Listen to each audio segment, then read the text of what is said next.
subcommittee will come to order to receive testimony on the President's budget request for the Air Force and Space Force for fiscal 26. I'll begin by welcoming the Secretary of the Air Force, Troy Mink, Chief of Staff of the Air Force, General David Alvin, and Chief of Space Force Operations, General Saltzman. Thanks to each of you for your decades of service to our country. Thanks as well to the airmen and guardians that you all lead. This weekend's successful operations over Iran served as a reminder of the immense skill and professionalism of America's men and women in uniform. Pilots operating coolly in enemy airspace, dozens of aircraft and thousands of personnel helping to get them safely over their targets. Massively powerful ordnance delivered with the utmost precision, and all flights returning home safely. The way I see it, there are two key takeaways here. The first one is the value of allies and partners. Israel's magnificent military and intelligence operations created the strategic opportunity. In degrading Iran's air defenses, the Israelis demonstrated how highly competent allies act as force multipliers in the face of common threats. We ought to keep this in mind when we look at Europe and the Indo-Pacific as well. Allies and partners are going to be essential to any big fight, and we should not underestimate their value. Of course, at the end of the day, nobody in the world but the U.S. Air Force can do what you did this weekend. America's ability to project power globally is unparalleled. And that brings me to the second takeaway. Military primacy simply doesn't happen overnight. The most sophisticated military in world history is the product of trillions of dollars over decades. Sustaining this military force isn't cheap. Modernizing it to preserve our military edge is even more expensive. But if we value the lives of our service members, the unprecedented peace we've experienced since World War II, and the fruits of American-led international order, then it's worth every single penny and then some. America's most determined adversaries have studied the capabilities and the tactics of our military closely and have developed advanced radars, sensors, and long-range air defenses to counter precisely the strength that we showed last weekend. The PRC has been playing a long game to challenge American primacy. By contrast, in crucial ways, we've been taking our edge for granted. Chronic underfunding of the national defense has become a habit of consecutive administrations. Unfortunately, the budget we're here to discuss today is no exception. In fact, the President's request for fiscal 26 falls well short of meeting the requirements imposed by today's threat landscape. We simply will not keep pace with the pacing threat of China if we're not even willing to keep pace with inflation. The Air Force needs to modernize its bomber and fighter fleets. It needs new tankers and command and control aircraft. It also needs longer range and more sophisticated munitions, and it needs a lot of them.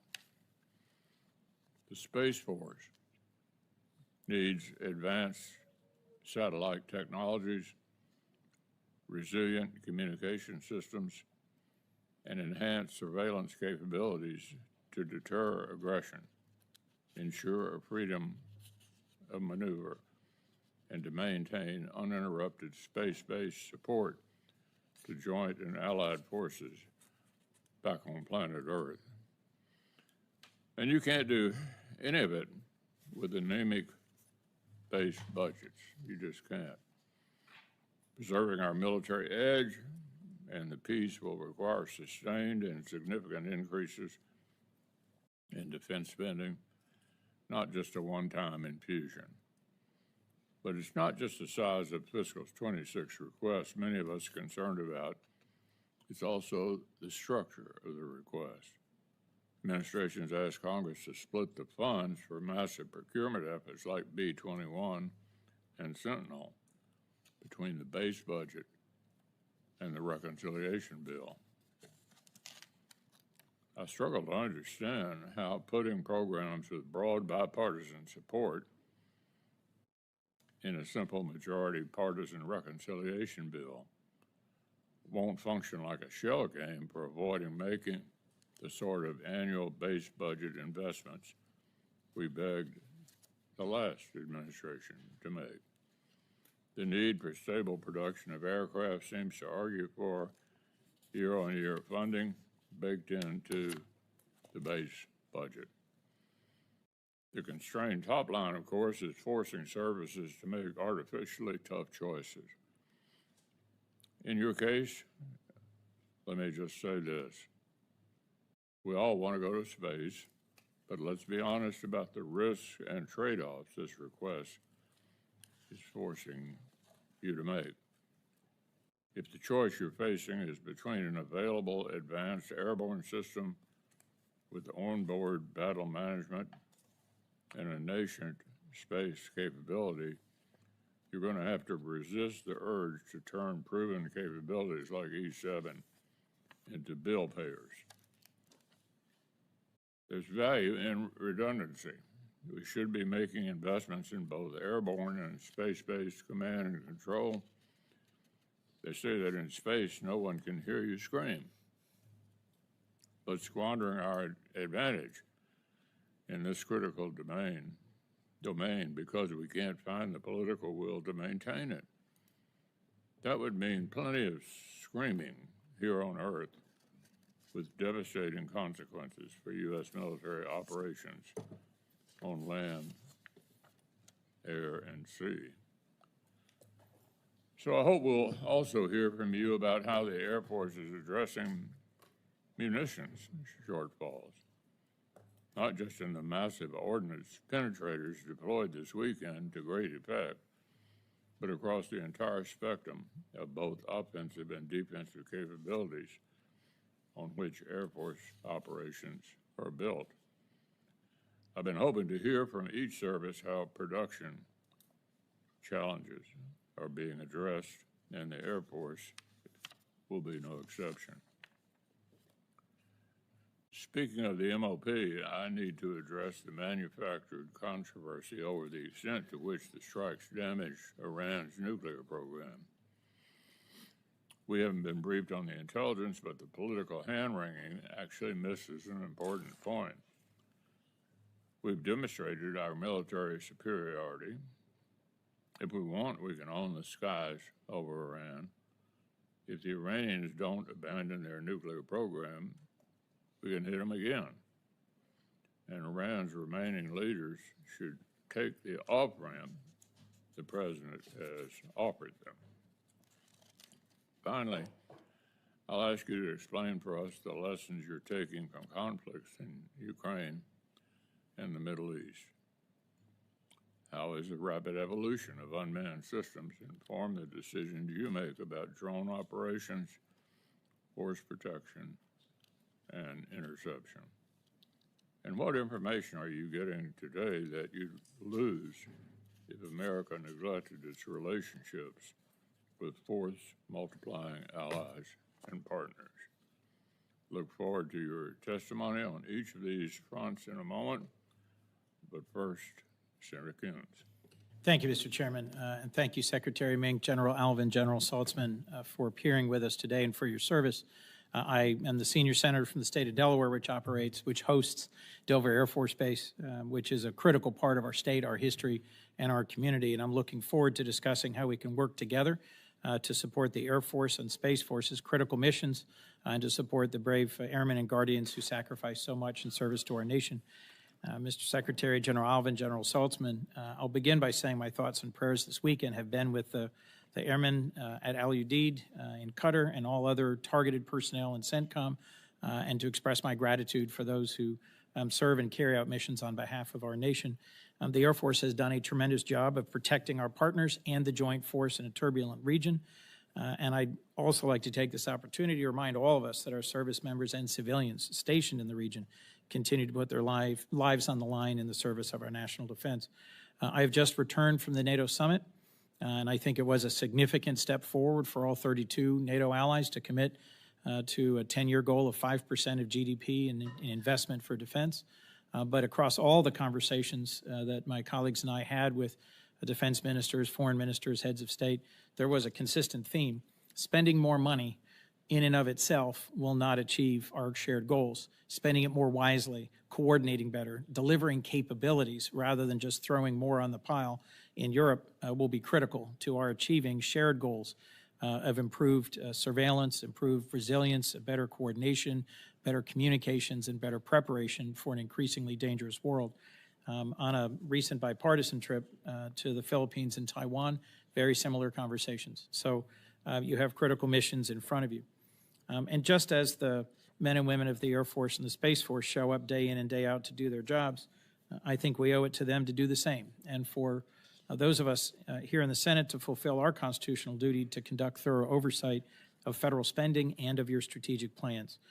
Leaders across administrations have shared a consistent message with this subcommittee over the past few years. Future conflicts will be centrally waged in the air, information, and space domains, and we are not doing enough to keep up with the pace of the threats and the pace of the opportunity brought by innovation in the private sector. So as we meet today to consider your fiscal 2026 year request, I'm concerned this budget appears to lack sufficient detail and prioritizes some politically charged issues and fails to meaningfully address some of the enduring challenges past leaders have warned about. In this, I largely agree with what the chairman has just said. Just to give one example, the FY25 continuing resolution provided resources to procure 62 fighter aircraft, but your base budget request only includes enough for 24. The Department of the Air Force has moved $6 billion in crucial nuclear modernization spending for B-21 bomber and Sentinel programs to reconciliation spending, while also stating that these are no-fail missions. Since fiscal 22, Congress has provided significant needed increases to continue the E-7 program, which will provide critical airborne warning capabilities that our allies have already fielded. Your submitted budget zeroes this capability out. Looking at these, some might question if the Air Force is still interested in cutting-edge planes. The Space Force budget has similar hard choices. Fiscal year 25, continuing resolution enacted $18.6 billion for research and development spending for the Space Force, but the fiscal year 26 base request is only $15.5 billion. I'm very concerned by how this budget is prioritized overall and where you've decided to take on additional risk. We've heard witnesses across several of our hearings explain these risks by arguing one budget, two requests. And I'll agree with the chairman that putting critical base budget bipartisan priorities into reconciliation risks a long-term shell game. As I've observed before, budget reconciliation is a gamble that ties our national defense to whether Congress will support tax cuts for billionaires and cuts to health care. And I think it doesn't serve the long-term interests of the Department of the Air Force and the Space Force and our national defense. It rather raises questions for our allies and our adversaries about whether we are committed to these programs in the long term and erodes the certainty necessary for industry to make its critical and timely investments. Bluntly, all of this is before we get to the more partisan question of the Air Force spending hundreds of millions of dollars to retrofit a used Qatari jet as a vanity project for a president unhappy with the contract that he himself negotiated a few years ago. I think the president should take responsibility for managing this project more appropriately and his ego associated with it. But frankly, the Air Force is in the hard position of having to defend and explain its budget and priorities. So I hope today's discussion can demonstrate the Department of the Air Force has real challenges and real answers for it. I think the best way to deal with this is by rejecting political imperatives and thinking first about the security needs of the airmen and the Guardians in the Middle East and Asia and Europe and here in the United States. As their elected leaders, we should be making decisions based on real threats and real needs and finding ways to solve those problems. I'm ready to do so with the chairman, members of this subcommittee, anyone willing to work with us in good faith to find a long-term solution to your pressing issues that contribute so centrally to our national security. Thank you again for your testimony today. I look forward to your responses, and I look forward to working with the chairman as we move forward. Thank you. Thank you, Senator Coons. Now I would like to invite each of our witnesses to make a brief opening statement, beginning with Secretary Mink, followed by General Alvin, and then General Saltzman. Go right ahead. Thank you. Chairman McConnell, Ranking Member Coons, Chair Collins, Vice Chair Murray, and distinguished members of the committee. General Alvin, General Saltzman, and I would like to thank you for the opportunity to testify on behalf of the Department of the Air Force concerning the FY26 budget request. The Department of the Air Force is at an inflection point. We are engaged in a fast-paced race for military superiority against a well-resourced strategic opponent. We simultaneously face personnel and platform challenges affecting our immediate readiness. We must also balance our requirement to generate readiness today with the requirements to deter our adversaries in the future and, if necessary, win decisively in conflict. The scope and severity of the threats to our homeland and our national interest are significant and increasing, and we now face one of the most dangerous security environments in our history. The Department of the Air Force has structured our long-term strategy around the belief that China is our pacing threat, and this reality directly affects the Department's fiscal priorities. Defending the homeland is the Department of the Air Force's top priority. We will do so by continuing to modernize our nuclear forces, especially through the Sentinel, B-21, long-range standoff weapons program, as well as the nuclear command and control and communication that support these systems. We are also eager to support the President's Golden Dome for America, in which the Department of the Air Force will be a primary stakeholder. Our next priority is to deter China.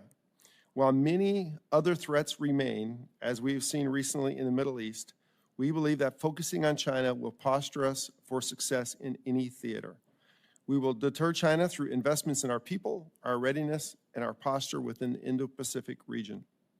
We believe that our people are one of our nation's key competitive advantages.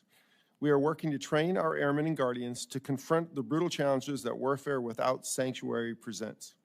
We are emphasizing readiness standards by creating new inspections, assessments, and exercises geared towards preparing our personnel for this environment. Finally, we are strengthening our posture within the Indo-Pacific region, conducting high-level operational exercises that will test our ability to deploy and operate from austere environments. Lastly, the Department of the Air Force is prepared to provide critical capabilities and forces to the joint warfighter in order to defeat our adversary if deterrence fails.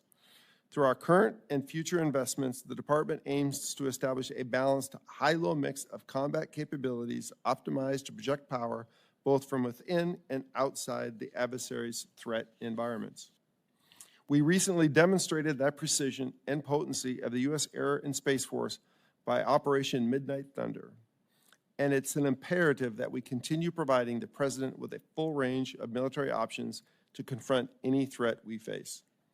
The Department of the Air Force is also looking to improve efficiencies wherever possible.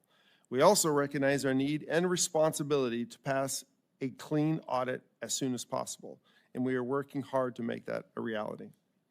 The Department of the Air Force is extremely proud of all of our airmen and guardians defending our nation and its interest every hour of every day. We commit to working with this committee to secure the FY26 budget request, which will directly support our airmen and our guardians in their uncompromising mission.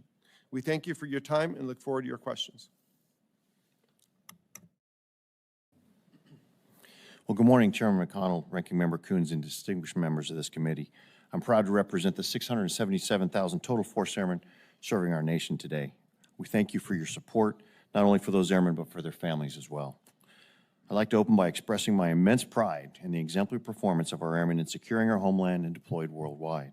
From the Indo-Pacific to the Middle East or our southern border, they work around the clock to deliver air power anytime, anywhere. The most striking example occurred last weekend when our speed, range, precision, and lethality were on display over the skies of Iran.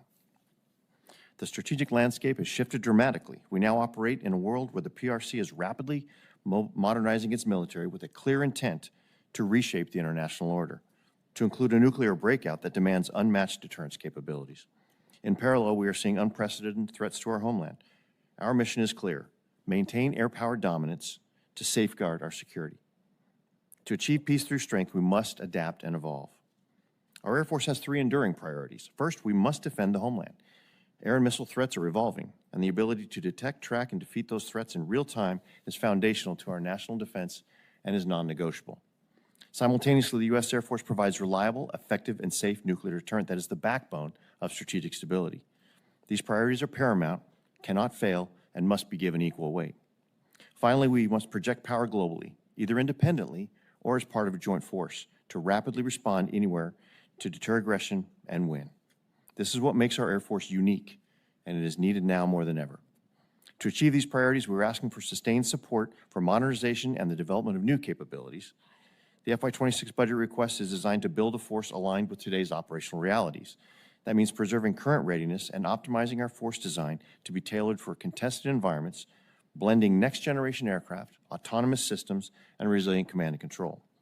Our modernization efforts include the continued development of the F-47, the integration of collaborative combat aircraft, and we are also upgrading the F-35 and F-15. These platforms are critical to retaining the edge our warfighters need. Nuclear modernization remains top priority, with funding directed towards the Sentinel program, the B-21 Raider, and revitalizing the B-52 fleet. These systems will anchor our strategic deterrent for decades. Equally important is investment in our airmen. We are seeing record recruitment and have reached our annual targets with 3 months to spare. And we have as deep a bench now as we've seen in years. We were on track to make up the 3,000 airmen shortfall we experienced in 2023. However, due to the direct cuts of nearly $500 million in our military personnel account in the year-long continuing resolution, we were unable to fund the accession of these Americans who want to join our Air Force. We must find a better way. More Air Force means ruthlessly prioritizing in the right capabilities and projects while divesting from aging systems and unused infrastructure. In January 2025, we reported 23% in excess facilities and 60% in parking aprons and ramps. This inefficient laydown of force structure across our installations suggests there are opportunities for consolidation or divestment, but with your support, we will utilize existing authorities to reduce our footprint, identify cost reduction and revenue-generating opportunities, and right-size our infrastructure. We don't just need more Air Force, we need a more capable one. We need more tooth and less tail, a force that can deliver rapid, decisive blows and reposition quickly. That means investing more in platforms and people that enhance our warfighting capability. More means more options for our nation, enhanced homeland defense, strengthened deterrence, and unmatched power projection, strategically postured to deny adversaries. As the world saw on June 21st, no other service can match what the Air Force delivers. Effects anywhere on the globe, at any scale, on minimal notice. Our airmen are the best in the world, ready to win today and build the enduring force for tomorrow. With your support, we can ensure the Air Force remains the cornerstone of American air power, American power through the 21st century. Thank you, and I look forward to your questions. Chairman McConnell, Ranking Member Coons, distinguished members of the subcommittee, thank you for your continued support and for the opportunity to testify on the Space Force's posture for FY26. Never before in our history has space been more critical to the future of our nation. Now more than ever, satellites underpin our economic prosperity, enabling everything from transportation and communication to agriculture and finance. Space has likewise become the backbone of national security, and today's joint force is built around the assumption that space power will be there when needed. GPS allows our forces to mass and maneuver fires with unprecedented accuracy. Satellite communications ensure command and control of operations around the world in real time. And today's cutting-edge satellites provide the warfighter with constant and detailed battlefield awareness, alerting America's forces of missile launches and threatening adversarial activity. All of these effects and more provided by your Space Force at a cost of only 3% of the larger DoD budget and with less than 1% of its personnel. There's no question our nation's Space Force is a great value proposition for the department and an indispensable national asset for modern power projection. It is imperative that we match the dramatic rise in threats and increasing importance of space with resources to arm the Space Force effectively. The Space Force has been asked to accept new responsibilities and new missions. These new missions require new resources, or we will face tough choices between delayed readiness, reduced capacity, or unaddressed vulnerabilities. To illustrate my point, in the past 3 years, the Space Force has been asked to take on critical new missions like ground and air-moving target indications, adding new space control capabilities, advanced training requirements, and a threefold increase in launch tempo at our national spaceports. The most recent addition to our mission set is the space-based technology associated with Golden Dome program. These are not modernization efforts or shifts from legacy mission. They represent new requirements for missions that have never been accomplished by a military space organization. By FY26, we will have laid the foundational groundwork to continue these efforts in earnest. Our acquisition efforts are fully leveraging expanded authorities, enhanced contracting mechanisms, and new processes like the software acquisition pathway.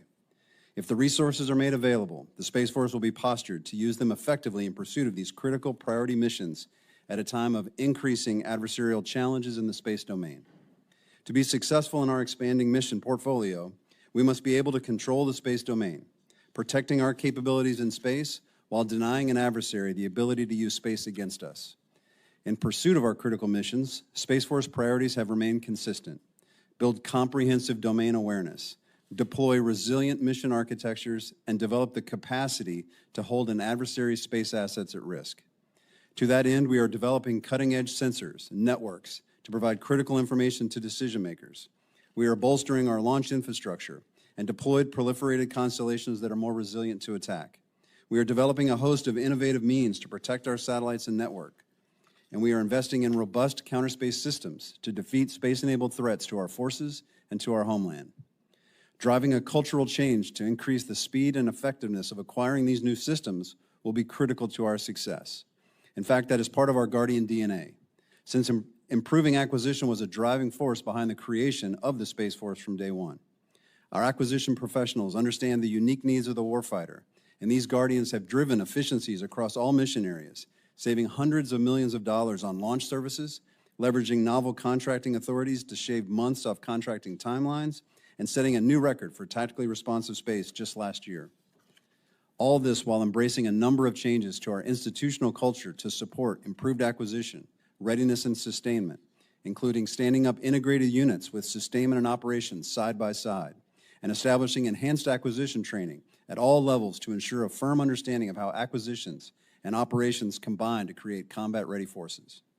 We must institutionalize these early wins to ensure the complex ecosystem of acquisitions, budget, and requirements continues to rapidly produce the equipment our warfighters need to win in space.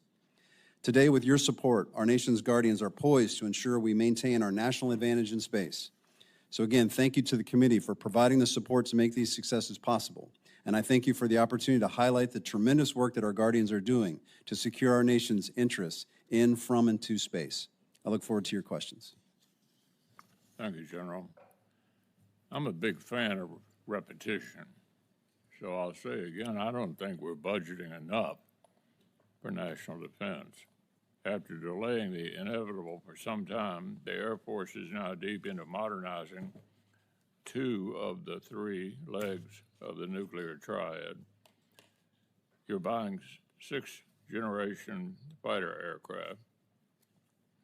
You're replacing an aging tanker fleet, which is must-pay bill if we want to keep projecting power globally.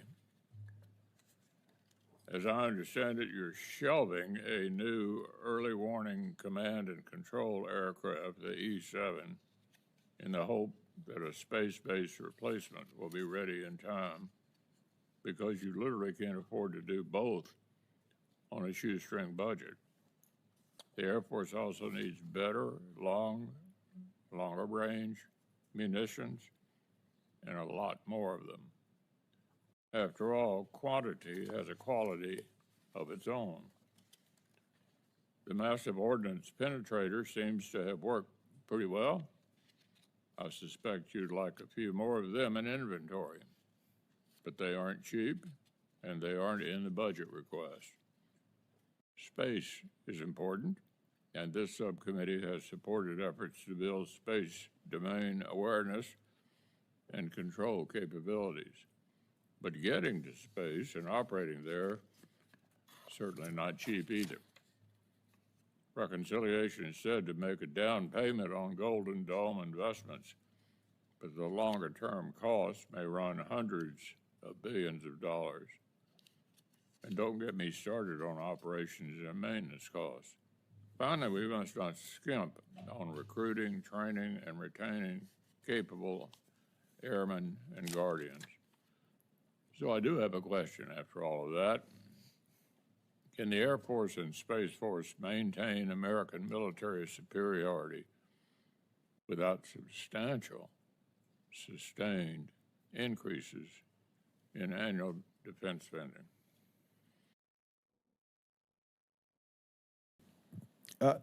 Senator, Mr. Chairman, I think when I came into the position, although I've been around the Air Force a long time, one of the things that surprised me was the level of modernization going on in pretty much every mission area, as you were pointing out. I think to be able to maintain that as well as maintain readiness, I hesitate to use the term, but the one budget, two bill, the total request from the Department of the Air Force perspective, we will need comparable top line going forward to do everything that we're being asked to do right now. Senator, I would clearly agree with Secretary of the Air Force that the new missions that are being asked of the Space Force to contest the domain of space, which has become a new warfighting domain, is going to require a new level of resources. And that means we are going to need more in order to accomplish the missions that we've been given. Mr. Chairman, I also align with the Secretary's comments. I would say that the challenge for the Air Force is quite a bit different from the Space Force in that we are also having a small and an aging force that we're still using very heavily. So it's the challenge of maintaining the readiness there as well as going on to the modernization. So the Secretary's point about whatever happens this year, if we get increased top line, to sustain that top line, to ensure we have a reliable, predictable modernization path, I think will be important. Well, we've had the Secretary, the Army, and the Navy up here recently, and I'm still confused about reconciliation. It was supposed to be an additive to make a one-time investment in capabilities or infrastructure for which we wouldn't otherwise be making annual appropriations. And yet I see B-21 bombers, the Sentinel ICBM, and nuclear-armed cruise missiles making their way into reconciliation. The administration even split the procurement and R&D funding from B-21s between the base and reconciliation. So can you explain in layman's terms to me, because my staff cannot, it looks like a shell game. Why are you not buying these capabilities in base? How much of what is in the reconciliation will have future annual appropriations costs in 27 and beyond? What happens if reconciliation doesn't pass?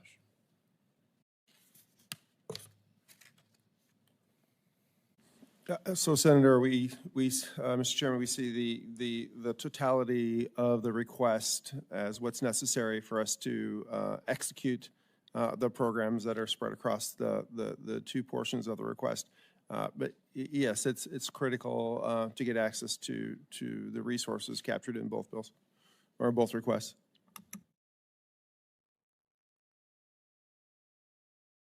Mr. Chairman, in what will sound admittedly like a cop-out, but it has the benefit of being true, I don't fully understand all of the mechanisms, but I think the first principle is, as we go for the resources that we believe we need, we certainly put those up through the process. And however those resources come to us, we certainly, as we said, I said in the response to the last question, we certainly just look at however those mechanisms play out.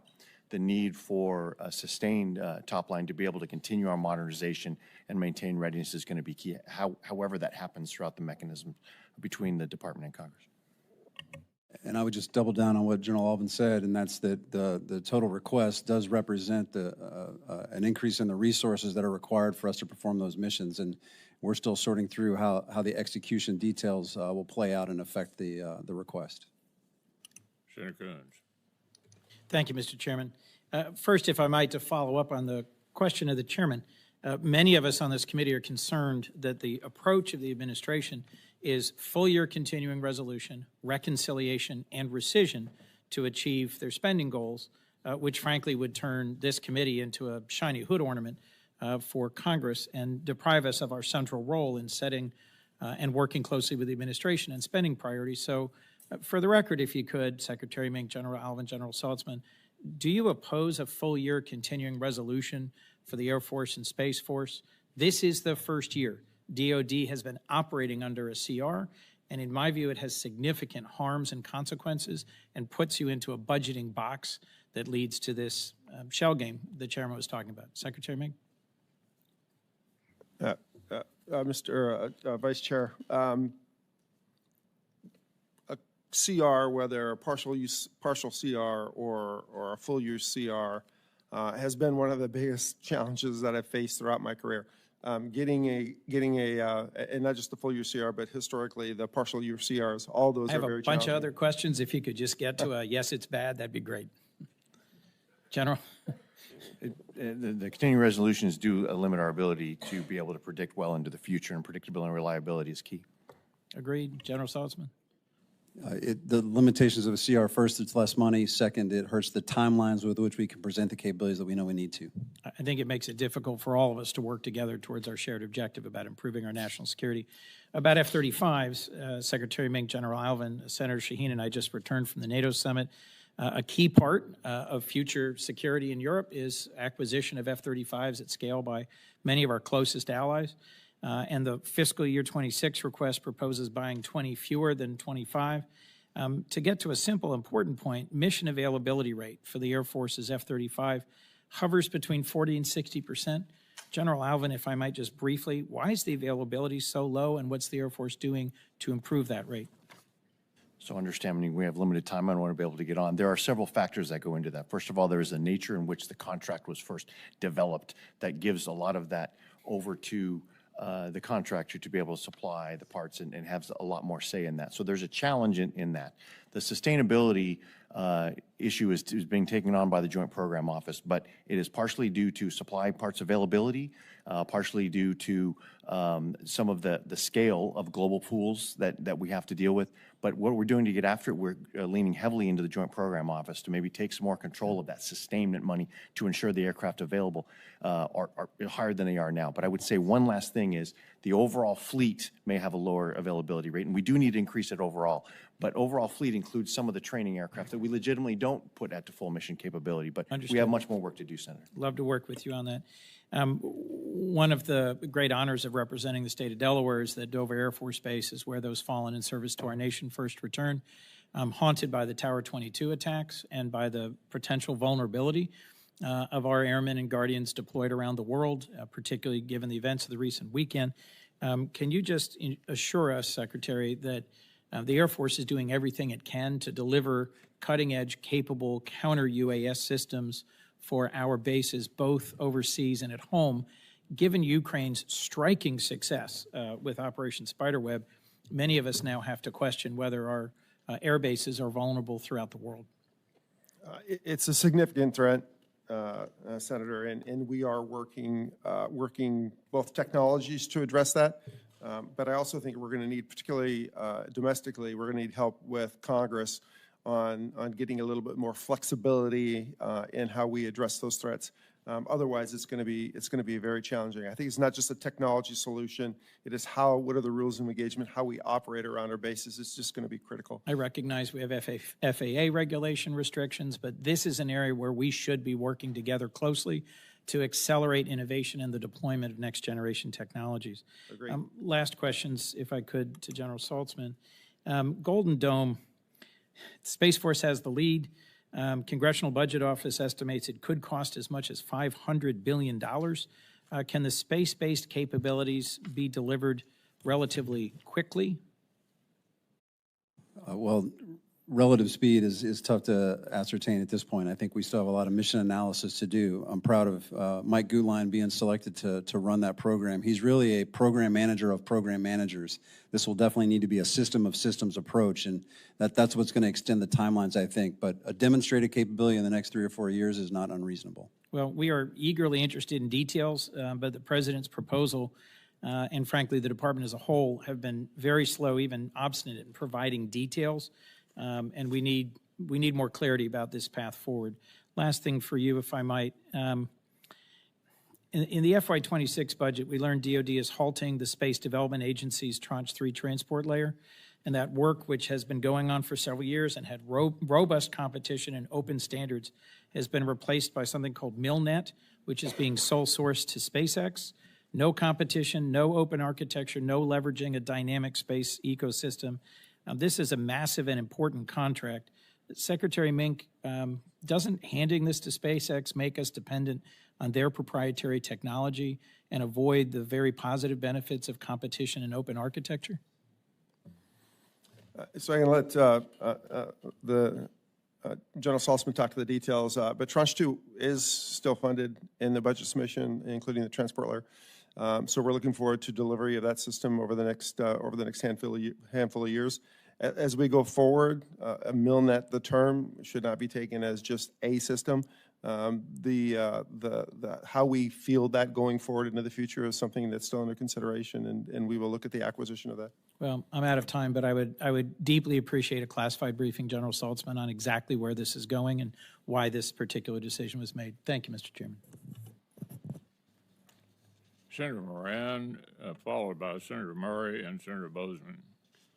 Chairman, thank you. Gentlemen, thank you for your presence and for your service. I want to visit first about the B-21.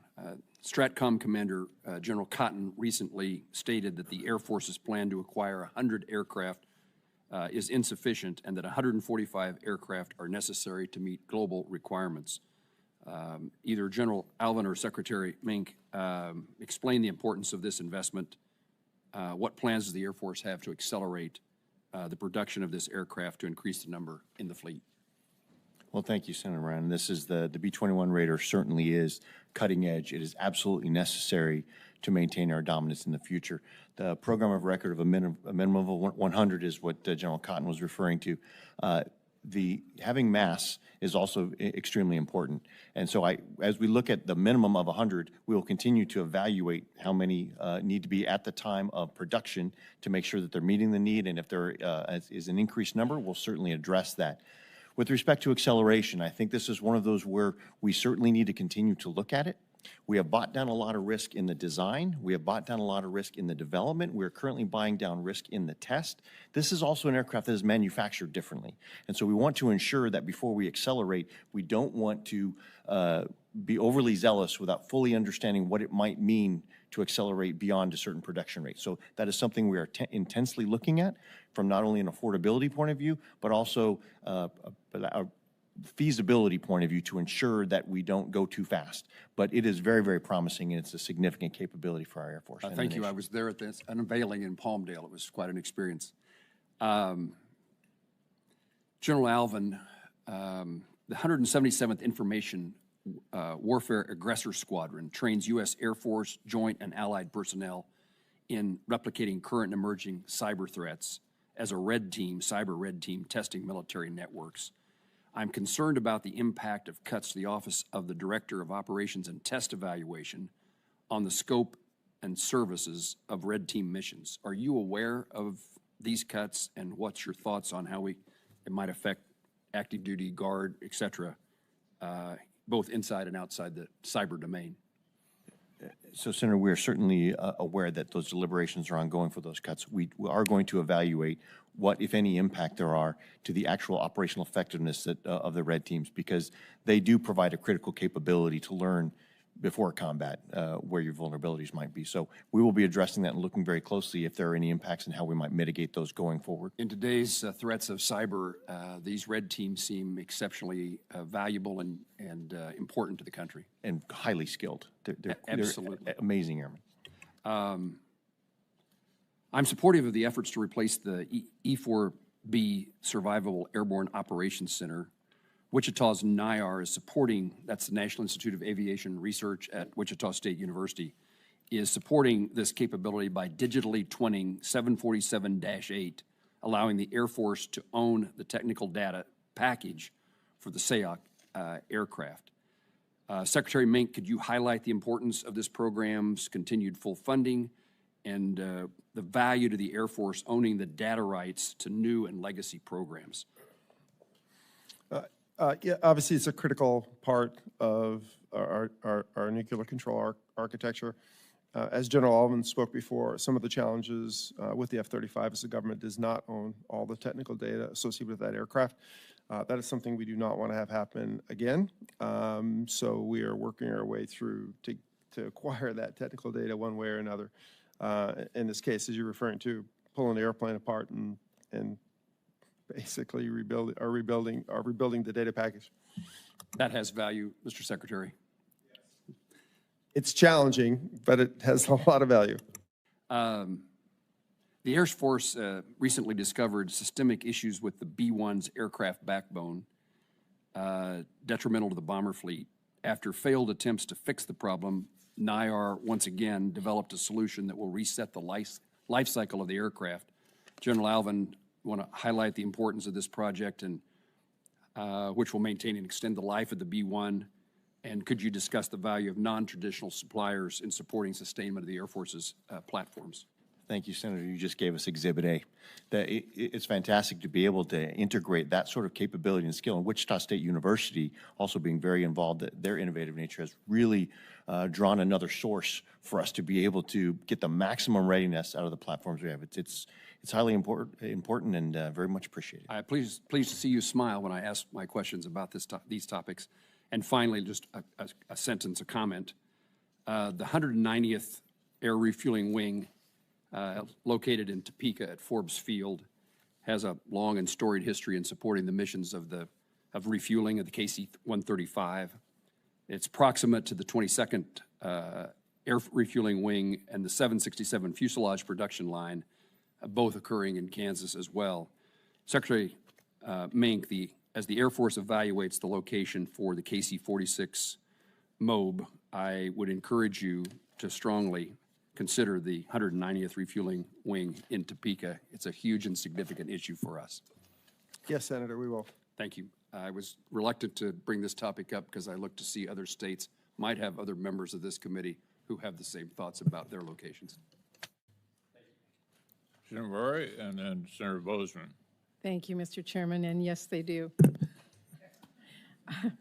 Now, before I get to my questions, I do just want to say that I really appreciate the sacrifice of our service members and military families, and I know everyone on this dais feels the way, especially in the Air Force. As you know, Washington is home to the Fairchild Air Force Base, so we thank everyone. Mr. Secretary, as I'm sure you are aware, as a former KC-135 navigator yourself, our Air Force currently does not have the refueling capacity it needs to sustain operations in important strategic theaters. Fairchild Air Force Base in my home state of Washington is home to one of the Air Force's largest air refueling wings, and its proximity to the Arctic and the Indo-Pacific makes it a very key strategic launching point. Now, the existing KC-46A contract only has a few years remaining.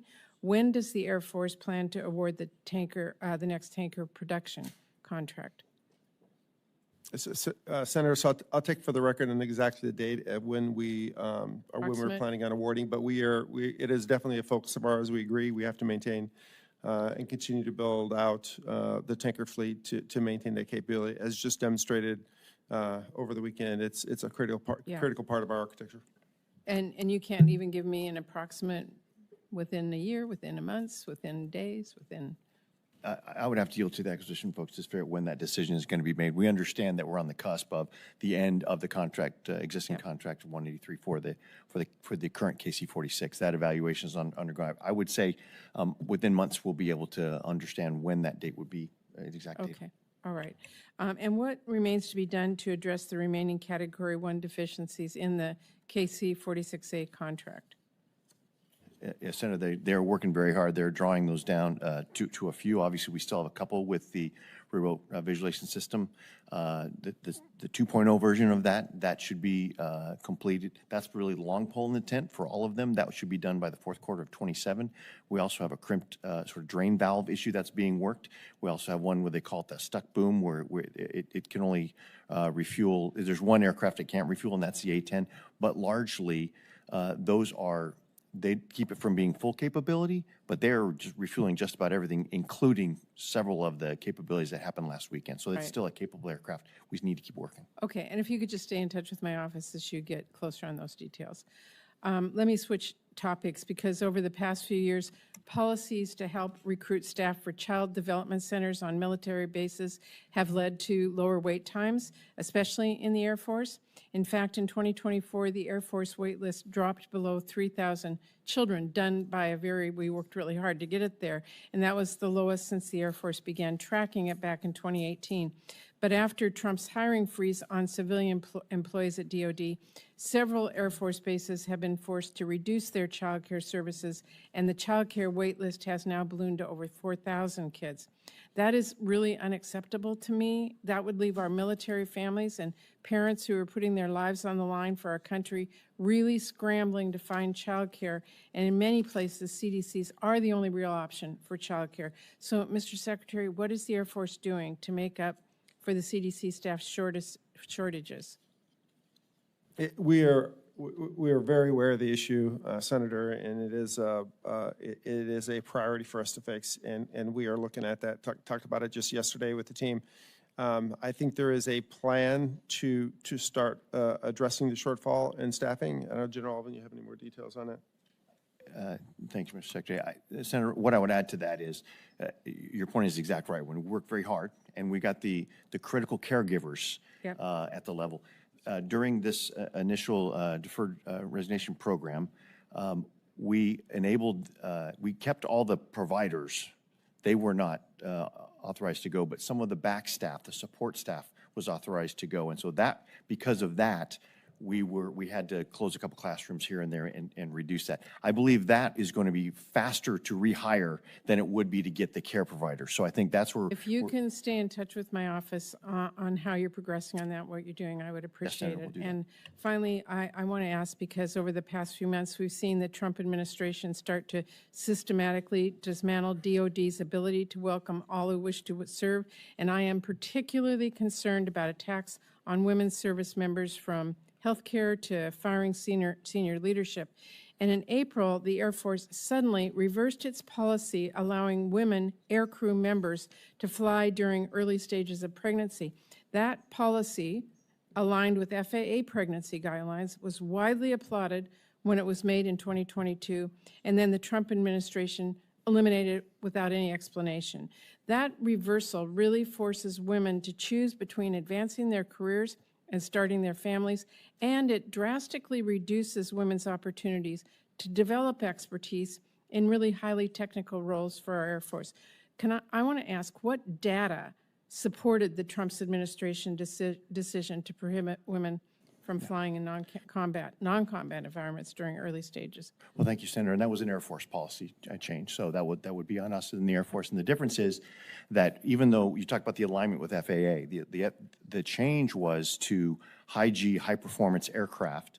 That was the change in 2022 to enable them to pursue waivers to fly for those high-G and high-performance aircraft. And the idea was to increase readiness, because increasing readiness, having more opportunities for everyone to fly in those high-performance aircraft. What we did, we looked at the data from 2019 to 2022 and saw how many waivers were being pursued, how many waivers were being granted between that time, and then between 2022 and 2025, so 2 3-year periods, and saw no real difference in the amount of time being requested or given for those in high-performance aircraft. So because of that, there was no real increase in waivers from those 2 periods, and the risk was still there. It was an unknown risk that we just reverted to really closer to what the other services have been. Well, that's not the same as the FAA guidelines. And Right. Were there any specific cases or incidences that raised this medical concerns? It was just the lack of increased readiness without the ability to fully understand the risk. And that was not FAA, that was for the high G, high-performing aircraft, for which the FAA does not really have those guidelines specific to. I just have to say that what's a woman supposed to do? Do a pregnancy test before she takes a flight? I mean, No, Senator, and we can give you the full paper. This is not just totally restrictive. It's more aligned with the other services as well. Well, I have looked at the policy, and I am concerned. I haven't seen the data. You have some, give it to me. If there's specific examples, give it to me. But I do not think that we should discriminate against women service members, and I would really ask you to consider reversing this. Senator, we'll provide you all the data behind it. Thank you. Bozeman, Murphy, Capito, and Shaheen. Thank you, Mr. Chairman, Ranking Member Coons. And first of all, thank you all for your service, a very distinguished service to your country. Mr. Secretary, we've discussed the critical role the F-35's training mission at Ebbing plays, not only in maintaining our air superiority, but in strengthening our alliances. I was thrilled to see the first 2 Polish pilots recently graduate from the program, a milestone that reflects the growing importance of training our allies on U.S. platforms. Senator Coons earlier mentioned Senator Shaheen being at NATO, and again, the excitement of our allies having this type of plane. Can you talk a little bit about why it's important to train our partners and allies on U.S. systems and how that training helps improve readiness and strengthen deterrence globally? Yes, Senator, and I think during the chairman's introduction, talking about our how important our partners are, particularly when they're planning to ramp up expenditure on military defense. I think a couple of things, just the training with. My guess is when you were training, you trained with international partners as well. I did as a navigator. When I was going through training, that's stuff that helps forever, right? So I think it's a combination of, I would argue, simplifying FMS so that allows them to get the platforms and then allowing them to train with us on the platforms is one of the best way to get integrated effects between us and our international partners. Very good. Did you have something?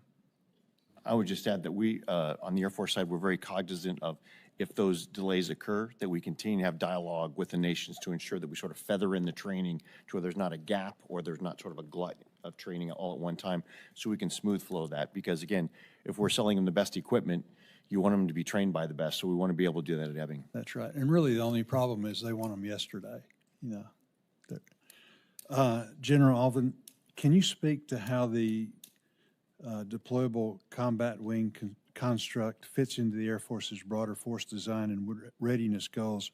Earlier this year, the Air Force announced that Little Rock Air Base and 4 other installations were selected as the first tranche of the deployable combat wing initiative.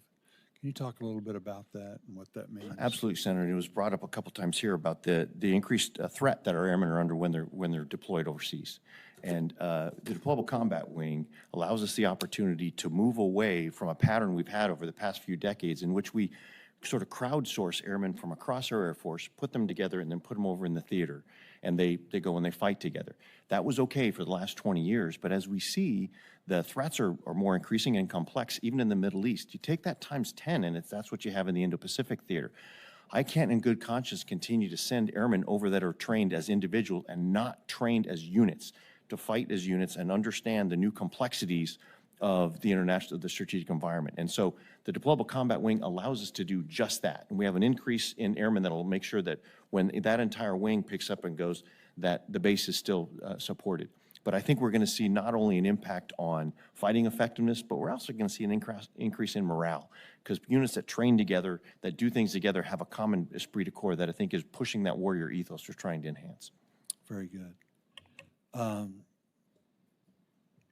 not going to have you all comment about it because several have already asked you to comment about it, the continuing resolution, the importance of that, of us doing our work and you all helping us in doing that work so that we can get you a reliable source of income so that you can plan. And I mean, how does anybody function without that? And you have, sadly, as you mentioned, Mr. Secretary, you know, that's been kind of the mark of most of your careers, is having to work around the situation that we get you in. Also, and again, you've already gone into detail about it. Senator Coons mentioned the due to the incident that occurred in Ukraine with the Ukrainians without an air force wiping out the Russian Air Force, things that we need to do that. So we want to work with you, and if you all will give us some ideas, some specific things, I think this committee would be very, very interested in actually getting some legislation that would result in us actually doing something. Happy to do that, Senator. And as I mentioned before, we're working on some suggestions to bring forward to you. Hopefully we can get that to you fairly soon. Well, thank you, Mr. Chairman. Thank you, guys. Senator Murphy, Senator Capito, Senator Sheehan. Thank you very much, Mr. Chairman. Thank you all for being here today and for your service. I wanted to spend my time trying to dig into the details of our Air Force One program. If the facts are as I understand it, this looks like one of the bigger wastes of money inside your budget, but it also presents some real ethical and moral problems, I think, for this committee. So, Mr. Secretary, if I can just sort of understand what's happening here, because obviously the facts have been changing pretty quickly over the last 5 months. We obviously have this very big $4 billion contract with Boeing, and they are building 2 planes to replace the current Air Force One. You testified in the House earlier that you believe those planes are on track to be ready by 2028. Is that still your estimate? Senator, we are looking at whether or not we can accelerate the delivery to 28. That was not where it originally was. We are looking to move that forward. And what's your understanding of the transfer of the Qatari jet? When Secretary Hegseth was before this committee, he said that the MOU had not been signed, but there's also been public reporting that we're in possession of the airplane. Senator, I can't speak to the details of where the MOU is and its process. I would say is we are the Air Force's Department of Air Force's position to take possession of that airplane and execute the required modifications to allow it to act as an interim aircraft until we get the B-25s or the 25Bs. We're happy to discuss actually the details of that, but we'll have to do it at a higher classification. And I understand the details of these agreements are classified, but whether or not they exist, I do not think need to be classified. So do you have a contract yet for the retrofit of the Qatari plane?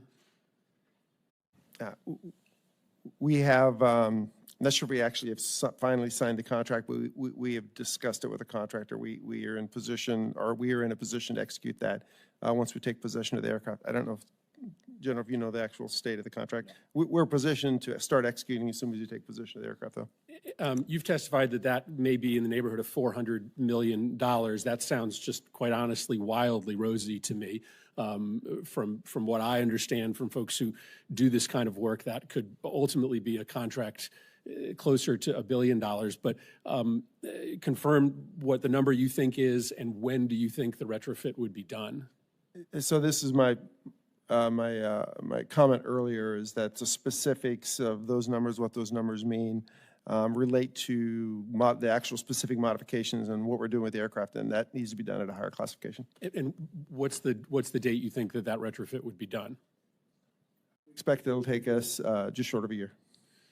Just short of a year. So you don't have the contract yet. The work's going to take a year. That sounds like this plane is going to be ready sometime at the end of 2026, and then you've got a plane.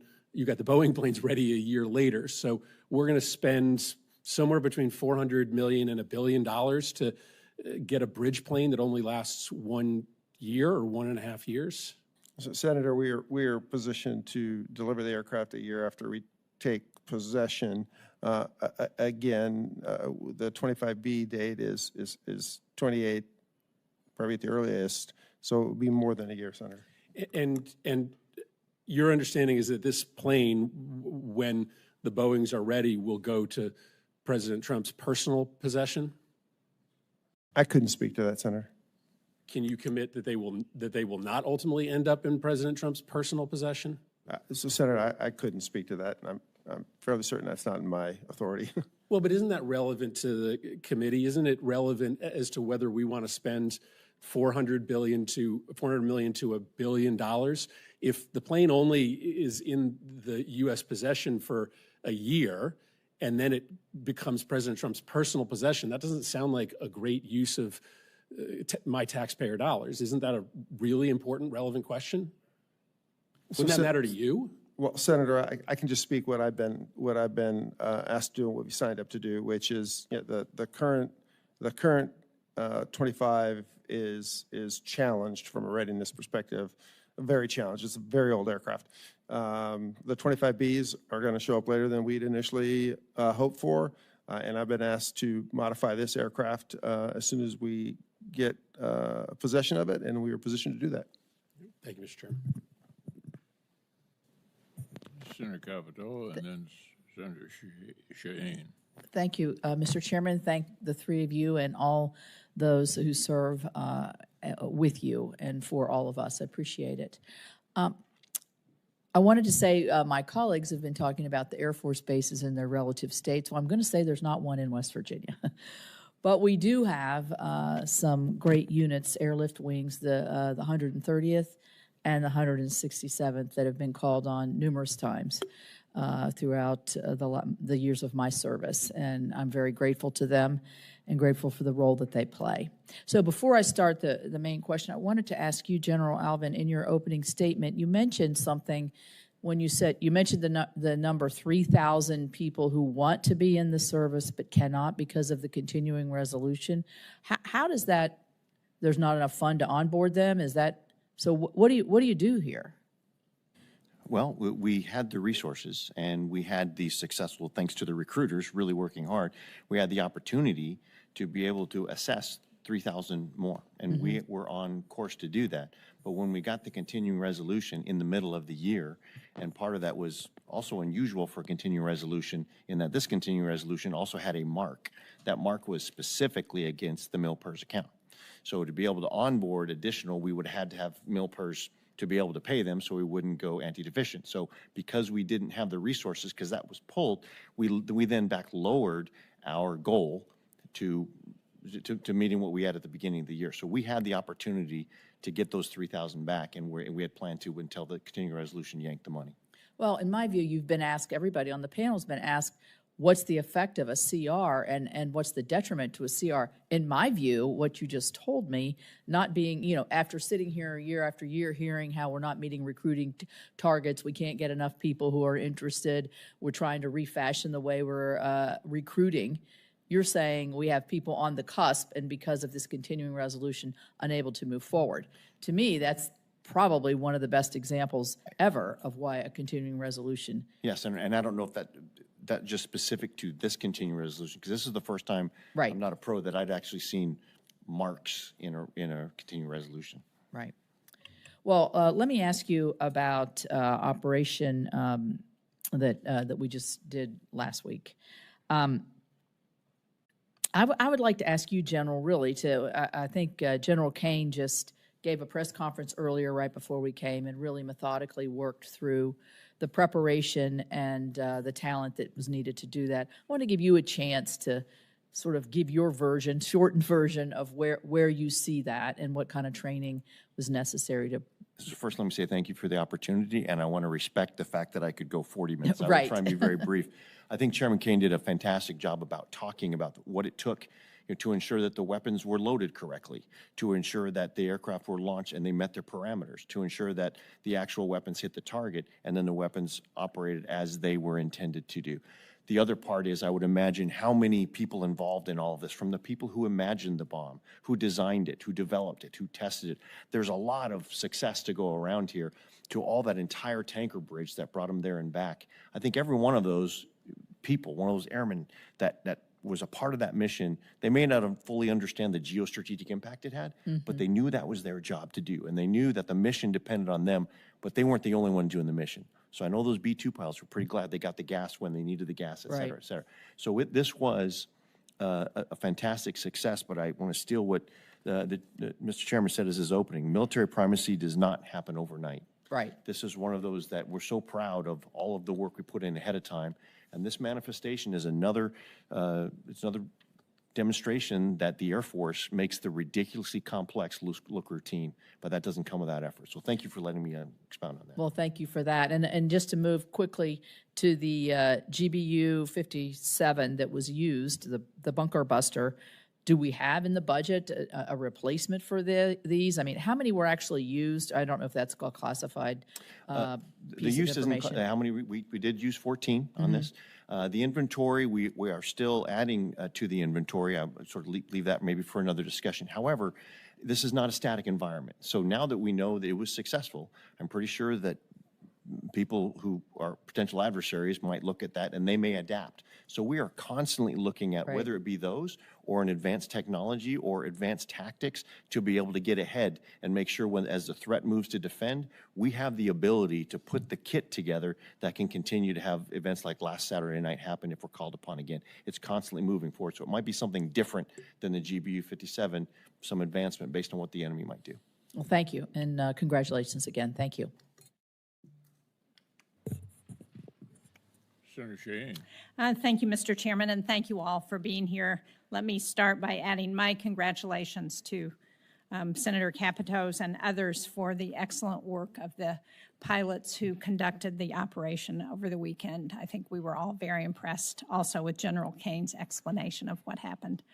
I would like to follow up, though, on Senator Murphy's questions about the Qatari gift to use as Air Force One, because it's been reported that the plane is not only going to have to be limited to domestic travel because of the security concerns about retrofitting, but also that it's going to require a fighter escort because it's not going to lack the security capabilities that the Air Force One program has built into it.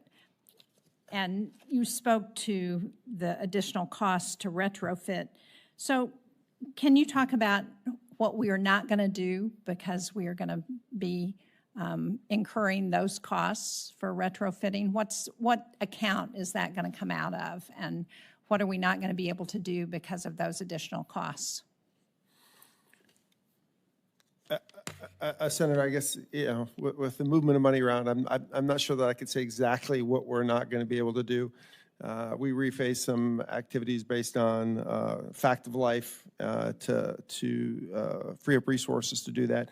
I would say that we'd be happy to discuss in more detail on what the modifications are and what are the operational environments and how we would operate the aircraft in a different environment. But what I'd also say is that even today, and regardless of the airplane, we have to operate it differently based on the threat environment that even the current or any of the future aircraft will go into.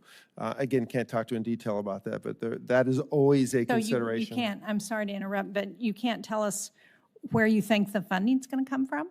What account? Where are we going to, if it's going to cost $400 million to $1 billion, where are we going to take that money from? Senator, in the reallocation of resources, there were dollars that were moved from the Sentinel program that were excess to need in '24, and that's what was used to fund the program. And we will ensure that those resources are there. Very clear, the Sentinel program is fully funded, all the resources it needs to execute as quickly as possible. Just with the number curity and some of the restructuring and termination liability, go into the details, but that money was early to need, and that was what was used to fund this effort. So is it going to further delay the Sentinel program? Absolutely not, Senator. Absolutely not. Well, I'm going to look, when we get further budget detail, which we're still waiting on, I'm going to look with great deal of interest on exactly where the funding is going to come from, because I think there are a lot, I share Senator Murphy's concerns that there are a lot of unanswered questions, both in terms of budgetary capability of this aircraft and also ethical concerns about its acceptance, which is not an issue for you, I appreciate. Senator Murray talked about the KC-46s, and we're very proud that the 157th Refueling Wing in New Hampshire has is the first guard base to get the KC-46, but have been continually concerned about the delays in getting the remote vision system up and operating. And I understand it's slipped again to, you mentioned, I think, General Alvin, that it's going to now be in late 2027. And my understanding, we've been following this for over 10 years now, that it was supposed to have been delivered in 2025. So why is it slipped again? And what do we need to do to ensure that it actually gets delivered on that date? Well, the reason, and I had several conversations with Mr. Steve Parker, for the CEO, to ensure that I understand the challenges. And the challenges are largely because of sort of software stability and some of the other pieces having to do with the actual system itself. So it is a new system that this next iteration of it is that much better, and it's a much better technology, but they're having sort of new program issues with it. I meet him quarterly, and I discuss that with Mr. Parker, and so we're staying on that, and he is 100% committed to it. And so the fourth quarter of 27 would actually be this summer fall. So it is very much on his mind. The summer fall of 27 is with fiscal year 27, so it's a little bit earlier than the end of calendar year 27 is what I'm being told, sometime between July and September of 27. So, but it's still next year. It is. So we continue to work with him on that. And again, I don't want to make it sound like everything's fine, but we are fully operating that aircraft. Oh, and I'm very aware and yes, that ma'am, it's you know operational. And I think it's doing a great job, and I know that air refueling was a critical piece of the mission over the weekend. But again, I think it speaks to the budgetary challenges that the chairman mentioned at the outset, when what was supposed to have been delivered winds up not getting delivered for another 5, 6, 7, 8 years. Thank you, Mr. Chairman. Thank you, Mr. Chair. As others have referenced, I want to thank all three of you for the incredible work in the Middle East, not only in terms of defending our ally, Israel, but obviously the strikes on Iran's nuclear capability. It is impossible to overstate the importance of what you did and the incredible skill with which you did it. And we can never take that for granted. It was absolutely unbelievable. And thank you to all of you and all of the men and women in uniform who executed it and continue to execute those missions across all services. It's absolutely remarkable. Secretary Menke, I want to thank you for a recent meeting we had. We covered a whole range of subjects, including talking about Golden Dome, which is an incredible undertaking. We actually have a de facto Golden Dome right now. It's called the Nuclear Triad. And it's been successful since World War II. Nobody has tried to strike us because they know that we have a nuclear arsenal that nobody can compare with. And we need to maintain that advantage. That's the whole idea with Sentinel and the other upgrades that we're making. You and I talked about that. We talked about staying on track with the funding and also with a concurrent approach. Now, I spoke at length with Deputy Secretary Feinberg yesterday. It sounds, after that conversation, like there are more changes coming to the program. Can you speak to that, and do we need to get together again and maybe even the SCIF to talk about additional changes coming? But it sounded like there were changes in the approach even beyond what you and I talked about when I visited with him yesterday. So I'd be happy to, and yeah, there are probably some things that we should talk about in a different environment. And what I would say, though, is that part of the nomenclature that came out of there, some of the recommendations that came out of there were associated with requirements, stability requirements, understanding of those requirements between the operational and the acquisition groups. A lot of that, I think, I wasn't in the meeting, don't know for sure, but my guess would be a lot of that is what the Secretary was alluding to.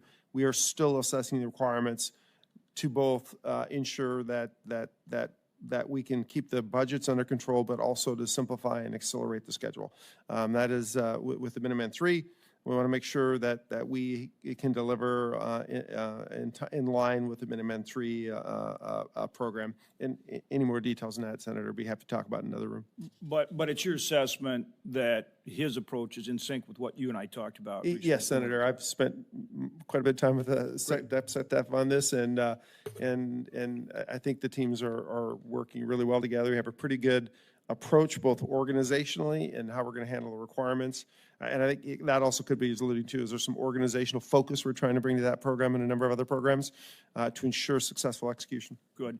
And then Senator Bozeman referenced something you and I talked about too, is any proposals that any of you have on drone or counter drone to help protect our bases, both in CONUS and overseas, we want those ideas and would want to act on them aggressively, any assistance we can provide. General Saltzman, in the 2026 budget, funding for the transport layer as part of SDA's Tranche 2 launches, fully divests SDA of transport layer in Tranche 3. Okay? So you reduce them in Tranche 2 and you eliminate them in Tranche 3. So how are you going to replace that SDA capability without that funding and that continued mission? Well, we're on track for the Tranche 1 delivery, 126 vehicles for space data transport. As you mentioned, there's still some money in Tranche 2 to continue to flesh out that space data transport network. And now we have to look at what are the other avenues to deliver potentially a commercial proliferated low Earth orbit constellation. And so we are simply looking at alternatives as we look to the future as to what's the best way to scale this up to the larger requirements for data transport. And I've talked to both the Secretary and you about not being entirely dependent on contractors. We depend on Air Force, Space Force, Department of Defense, and the other services, and we can't be dependent on private enterprise when it comes to fighting a war, right? Would you agree with that? Absolutely. We can't be dependent on it. Great. General Alvin, B-52, are we on track with the upgrades on the B-52? And then the other thing I thought was interesting, Senator Moran talked about the B-21 program, which is something I've worked very hard to get funding for, and more of them, which I'm a big fan of that idea. But reference both, updates on the B-52 and how you see the bomber fleet going forward in terms of having enough bombers. Thank you, Senator. And they are interlinked. Obviously, the B-52 will still be a big part of our inventory for years to come. And so there's two parts to that, with the engine re-engineering program and then with the radar modernization. With the engineering program, we had an issue with some inlet distortion. We believe we've got some initial test data back that we think the fix. It's on the initial data shows. We think we might have sorted that out. That's on the engine piece. On the radar modernization piece, we had some cost increases due to the cost of the object that we thought in 2021 is a little bit different than it is now. But both of those programs are moving forward. They both need to be synced together. So as we do that, it's going to be a challenge to ensure that when we do the integration and that modification, we have enough overall of our bomber fleet to ensure we can get to the B-21 in full production. So that will be something we'll manage in the years to come. Mr. Chair, if I could beg your indulgence for a quick follow-up. So given the B-52 is almost more like a truck versus the B-21, is there a difference in capability where you need both based on our global reach and missions? Or absolutely. This is not only about, obviously the B-21 will be able to access places the B-52 can't even get close. The B-52 will also be able to move forward and provide mass for long-range munitions from a long-range bomber. So put them together and you continue to have that air dominance that the nation needs. Thank you. Durbin and then Murkowski. Thank you, Mr. Chairman. I want to join the dual chorus of thanking all of you in uniform and those who participated in the operations last weekend, and to your families for supporting your decision to serve our country in such an extraordinary way. And secondly, I happen to have an Air Force base in Illinois, Scott Air Force Base, which serves as DOD's global mobility and transporting hub. Very proud of it. There's a 126th Air Guard unit at that base, also interested in KC-46, so let me make a point for the record. We hope you'll give favorable consideration to their application. Mr. Secretary, Elon Musk is a major federal contractor. His company, SpaceX, does a lot of business with the federal government, and there are other companies that he's involved with that are federal contractors. Is that correct? SpaceX is a major defense contractor. And they've done some extraordinary things, quality products, there's no question about it. And I've actually, years ago, met with Mr. Musk when he claimed that he could do what we were asking others to do for a fraction of the cost. I don't know how successful he's been in proving that. So it was curious to me when I read that Mr. Musk sat in on your interview with President Trump when you were being considered for the role of Secretary of the Air Force. How did that work? There were a number of people who sat in an interview, but it was quite clear to me that the president was executing the interview. He asked all the questions, a great discussion.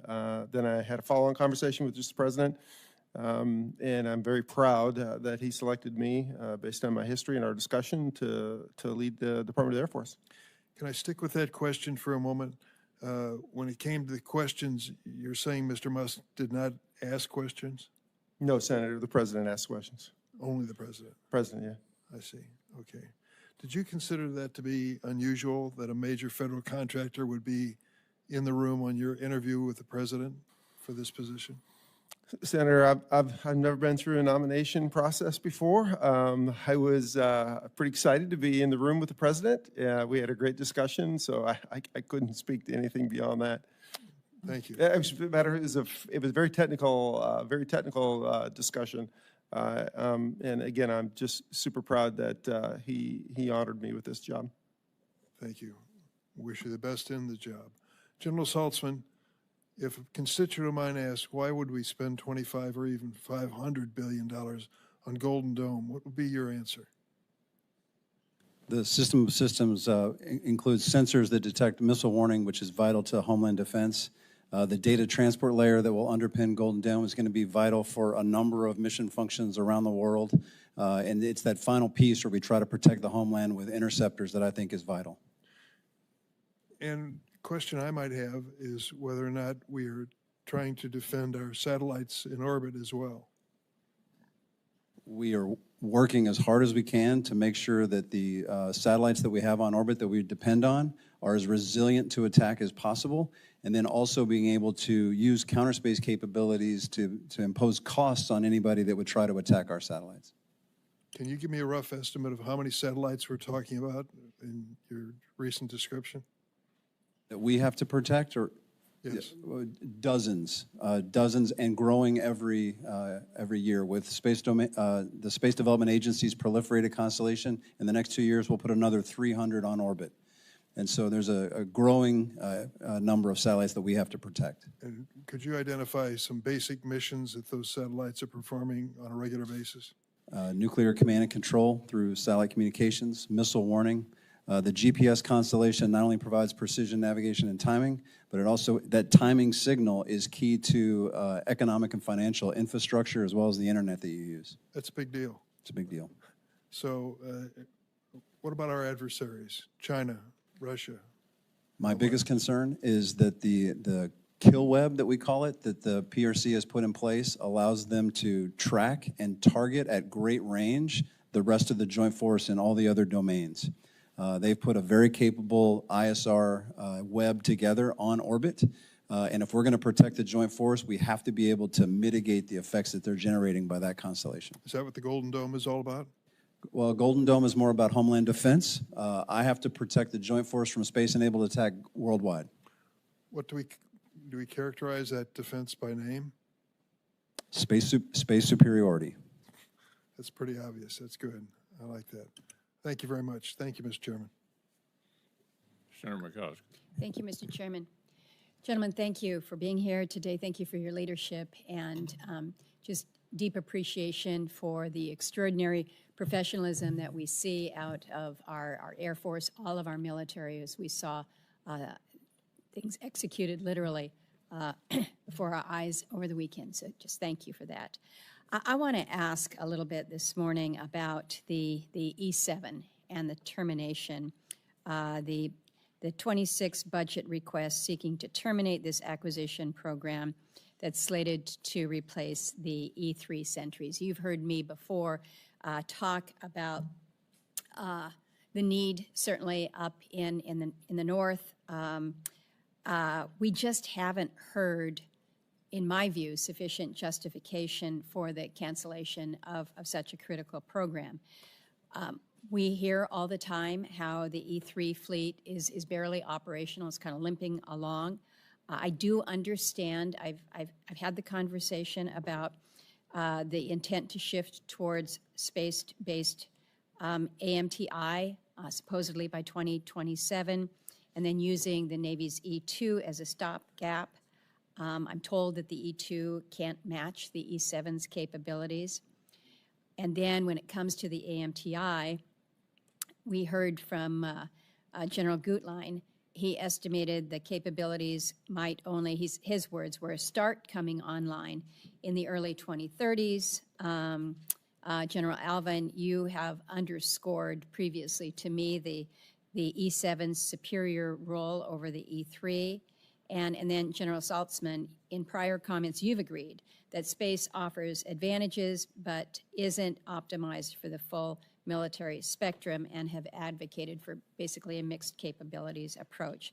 So, General Alvin, can you detail for us any concerns that you may have on the gaps terminating the E7 program presents? Well, Senator, I think you appropriately characterized the challenges that we're having with the E3, and I will acknowledge that the E7 is a far superior aircraft in its capabilities to the E3. I think as we look at multiple phenomenologies, as we discussed multiple domains, that fell into the realm of difficult decisions that were made by the Department of Defense, and we'll have to look forward in the future on how we would stitch together those and ensure that we would mitigate any gap based on the Do you resource worry, decisions. though, about the fact, I mean, stitching together to fill the gaps, if it works, but we don't want to be operating off of a wing and a prayer here.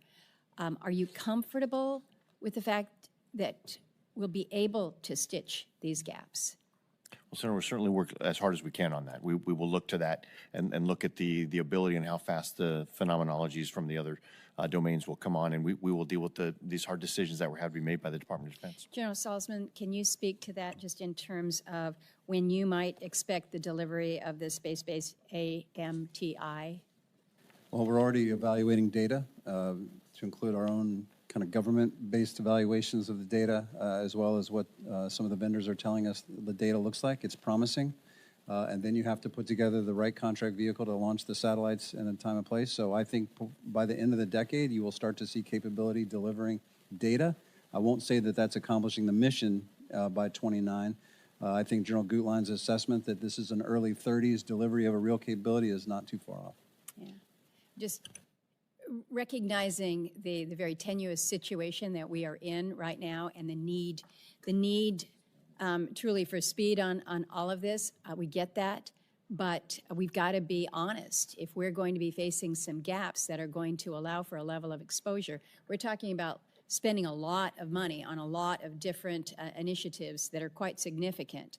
But we've got to have the ability to go from A to B before we go from A to Z here. I want to ask you a question, Mr. Secretary, and this relates to the micro-reactor pilot. Finally, after way too many years here, we've got another notice of intent to award for the Eielson micro-reactor project. It's good news. It's long overdue. We all get that. I know that the initial goal was to have this demonstration reactor operational by 2027.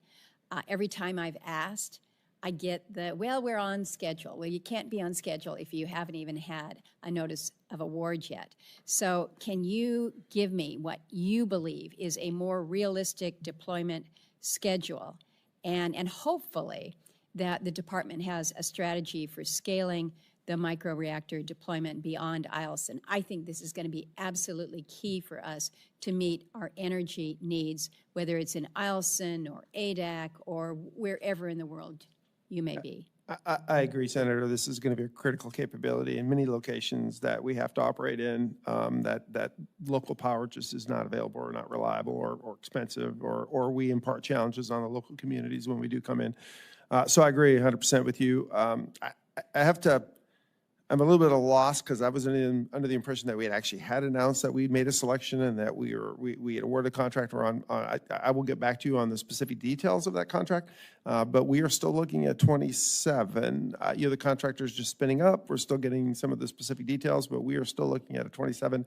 But I will get back to you, Senator, if there's anything. Can you get back to me with more accuracy to that? Because we're told that it has issued. The Air Force has issued another notice of intent to award for the project, and again, that it's still 2027. Yeah, I'll get you the specifics of where the contract state is, but I believe it's still 2027.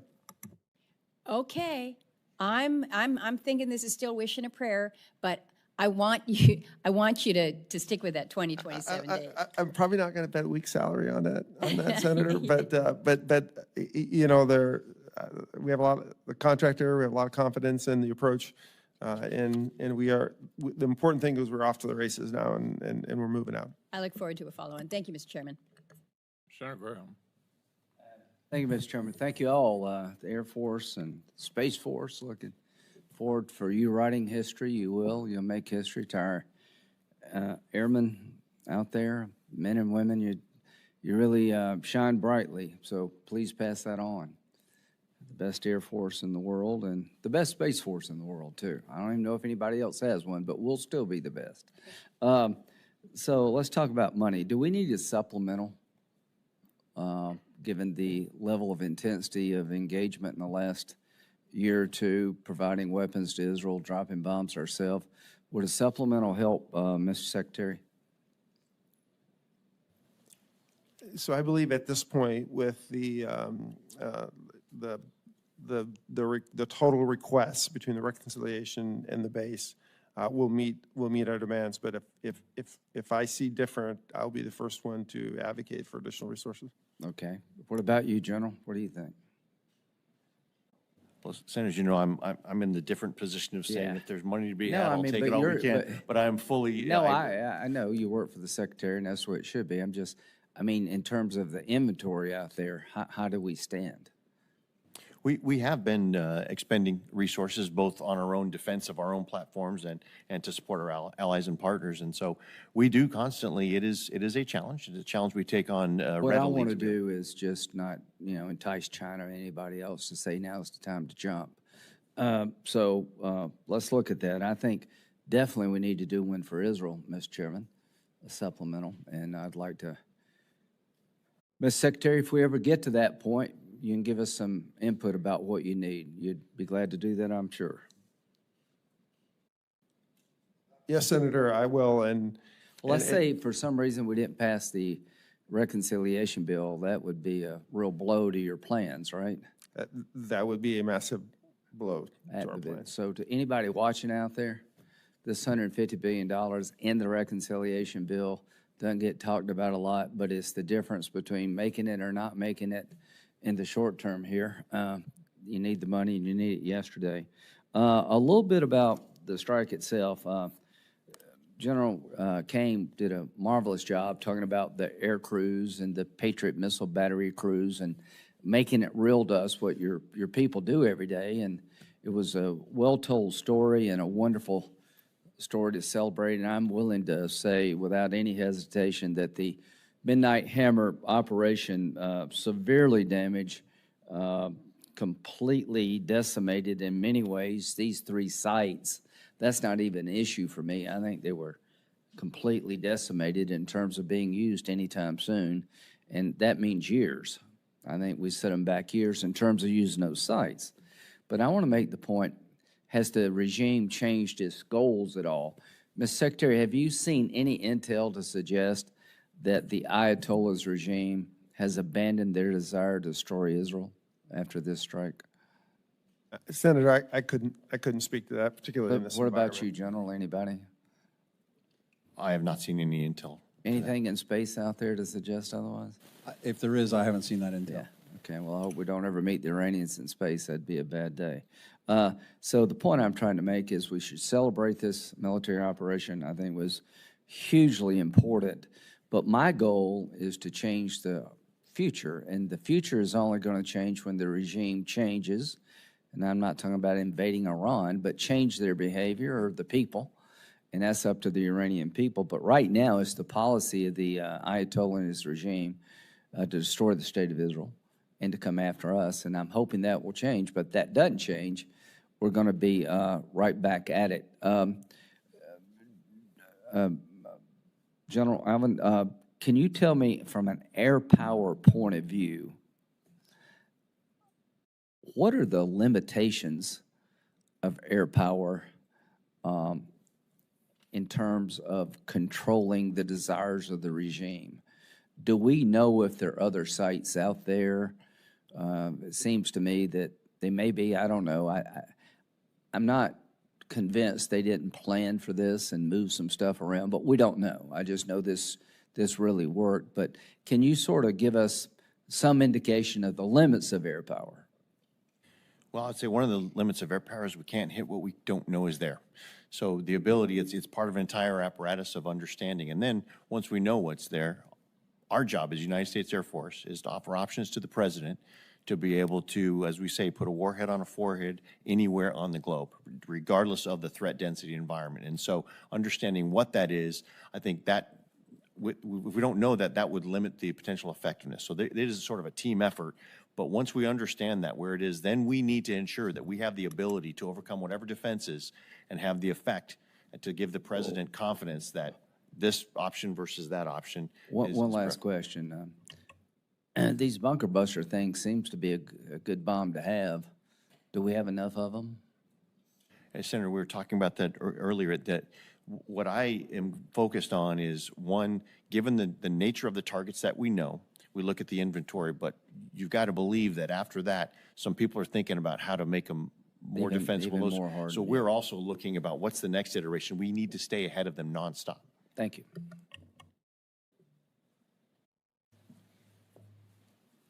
I'm going to address my last question to the pride of Bowling Green, Kentucky, General Saltzman. Obviously, here on Earth, we've seen our adversaries working more and more together. Are you seeing that in space? And if so, I'd be interested in your thoughts about that. And we all know the Chinese are very aggressively trying to go in that direction as well. What are the gaps in our own capabilities that worry you the most? Well, first, let me tell you, the partnership that I see amongst the allies is tremendous. I've had the great opportunity over the last couple of years to host what we call the International Space Chiefs Conference. And it has grown from about 20 nations 3 years ago to there's so many that want to come now, we have to actually find a different facility to host all that are coming. We were about 44 invites last year. And so the interest in space, the interest in contributing to the security and stability of the space domain is growing internationally. Our most trusted allies are the ones that you could list off on your right hand. They have tremendous capabilities that we are working hard to make sure are integrated into our operational plans, into our force designs, so that we can get the most out of them. We have a thing called the Coalition Space Operations Initiative. 10 nations that get together twice a year to discuss infrastructures, policies, standards for interoperability. And it's had tremendous value across the coalition of like-minded nations for a secure and stable space environment. So very proud of what our allies have been able to do with U.S. leadership in the space domain. And the PRC is worrisome, sir. The ISR capabilities, the space-enabled targeting that they've been able to achieve from space has increased the range and accuracy of their weapon systems to the point where getting anywhere close enough in the Western Pacific to be able to achieve military objectives is in jeopardy if we can't deny, disrupt, degrade that ISR capability. That's the most pressing challenge, and that means the Space Force needs the space control counter-space capabilities in order to deny that kill web. Senator Coons. Thank you, Mr. Chairman. And lest I be misunderstood, having questions about the durability of the military efforts to degrade Iran's nuclear enrichment capability should not be misunderstood as a lack of enthusiasm and support for the professionalism and skill with which airmen carried out a very difficult mission. So let me join many of my colleagues of both parties who've congratulated the Air Force on carrying out a difficult mission well. If I could, General Alvin and Secretary Mink, much is made of the Chinese Navy. It's often discussed in hearings, but frankly, it's the Chinese Air Force and Missile Force and their increasing and sophisticated capabilities in space that present, I think, the most serious challenge we face in terms of capabilities. The Air Force has progressed fairly rapidly through development of the F-47, and I'd just be interested, given the critical time window, how the Air Force is working with industry to ensure that both programs, F-47 and the collaborative combat aircraft, are fielded on time, hopefully even ahead of schedule, and how confident are you in industry's ability to deliver and on the supply chains needed to do that, given our previous discussion about the F-35? Well, thank you, Senator, for that. I will tell you that this is, when we look at the programs you're referencing, the F-47 and collaborative combat aircraft are both part of what we call the Next Generation Air Dominance family of systems. We approach that fundamentally different from where we approach our other fifth-generation platforms, F-35, F-22, and the Secretary referred to it. Those were a different time when we sort of outsourced not only the contract to the contractors, we actually outsourced some of the intellectual property, outsourced some of the engineering. We have insourced that back in. We have gained knowledge parity, and we have the engineering expertise within our United States Air Force. Now, we knew as much about the designs as all the competitors did when they were feeding into that. The second is this government reference architecture, to where we have sort of control over the mission systems. That does a couple things. That lets a lot more of industry play in. So while we still have our prime contractors, if there are other innovative companies that have the opportunity to participate and add in new things in, we control whether that happens or not along with the contractor. So we have taken back some of that control. So there's more agility in the way that we can leverage those mission systems and move the program at the pace that we desire rather than the contractor. And I think that is fundamentally how we're going to start doing all of our acquisitions, gaining more of that control back to ensure that the government has more flexibility in the way that it moves the programs forward. And Secretary, you've been doing this for much longer than me, so your thoughts. Yeah, captured it very well. You know, these are some of the most complicated systems humans produce. So we need to keep our eye on the ball. Execution, execution, execution. I think the contract is structured really well for many of the things that the general just walked through. Now we need to make sure we execute, we keep a stable funding profile, and make sure we deliver these capabilities, because they are critical, as is the CCA. Well, thank you. As your written testimony makes perfectly clear, timely authorization and appropriation, full year appropriations, a close consultation between the department and this subcommittee and the full committee is absolutely critical for our sending signals to industry, for your being able to deliver on what that agility now will mean, and for our being able to, whether in space and information or in air dominance, actually be able to meet this moment, because the PRC certainly isn't ever operating on a continuing resolution and doesn't have disconnects. They're executing, and we need to meet this and meet it in a timely way. Thank you, Mr. Chairman, for the second round, and thank you all for your testimony and your service. Thank you all for coming and for your service. We're members of the subcommittee will have a week to submit additional questions for the record. Senators may submit additional written questions, and we ask that you respond to those questions within 30 days of receiving them. Subcommittee now stands in recess, subject to the call of the chair.